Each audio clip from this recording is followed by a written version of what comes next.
अध्याय 3 श्लोक 16 भागवत गीता। एवं प्रवर्तितं चक्रं नानुवर्तयति हया अघायुरिन्द्रिया रामो मोघं पार्थ स जीवति। अनुवाद।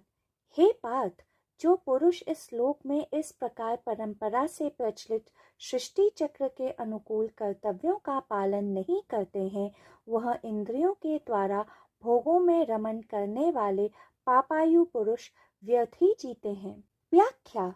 श्री कृष्ण अर्जुन को समझा रहे थे कि हे पार्थ, जो मनुष्य इस पृथ्वी लोक में परंपरा से प्रचलित सृष्टि चक्र के अनुकूल अपने कर्तव्यों का पालन नहीं करते हैं, वे केवल अपनी इंद्रियों की तृप्ति के लिए जीवित रहते हैं। ऐसे पापी मनुष्यों का जीवन व्यर्थ है। श्री कृष्ण इस श्लोक में सृष्टि के क्रम के अनुसार जीवन जीने की बात कह रहे थे।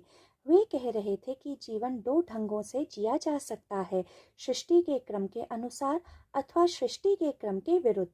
यह बड़ी सरलता से समझने की बात है कि नदी के बहाव की दिशा में नाव चलाना आसान होता है, क्योंकि आपको चप्पू चलाने के लिए अपनी शक्ति लगाने की आवश्यकता नहीं पड़ती है। परंतु इससे विपरीत अगर आप नदी के प्रवाह की दिशा के विरुद्ध नाव चलाते हैं तो आपको चप्पू खींचने के लिए दुगनी शक्ति की आवश्यकता पड़ती है। श्री कृष्ण कह रहे थे कि दो तरह के मनुष्य होते हैं।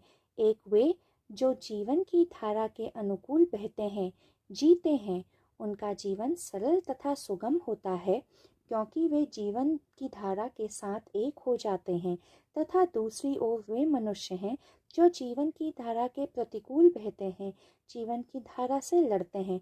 ऐसे मनुष्य अधर्मी पापी होते हैं तथा उनका जीवन व्यर्थ ही होता है, क्योंकि वे यह सत्य नहीं समझ पाते हैं कि यह सृष्टि, यह जीवन उनसे भिन्न नहीं है।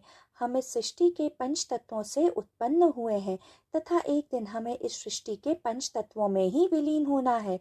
इस कारण जो मनुष्य जीवन की धारा से, सृष्टि के चक्र से लड़ते हैं, वे सदा रोगग्रस्त रहते हैं।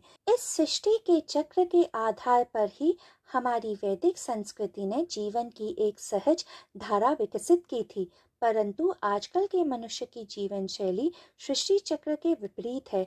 वह कामुक सुखों की मृतृष्णा के पीछे भागकर पाप का भागी बनता है, या हम ये कह सकते हैं कि पाप में ही रहता है।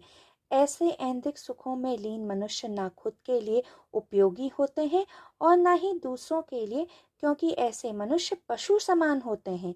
श्री कृष्ण अर्जुन को समझा रहे थे कि तर्कसंगत विश्लेषण तथा सोच के लिए सक्षम इस पृथ्वी पर एकमात्र प्राणी मनुष्य है तथा उसके पास सदा विकल्प है, वर्तमान स्थिति में रहकर अपनी निम्न प्रकृति को प्रदर्शित करने का या अस्तित्व की एक ऊंची स्थिति में विकसित होने का।